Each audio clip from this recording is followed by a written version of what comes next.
हार्दिक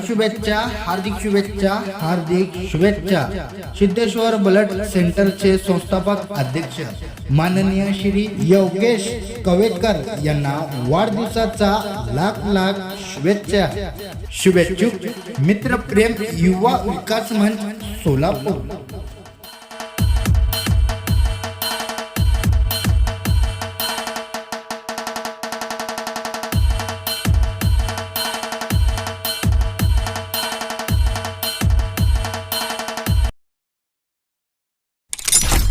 बघा Sahyadri news network.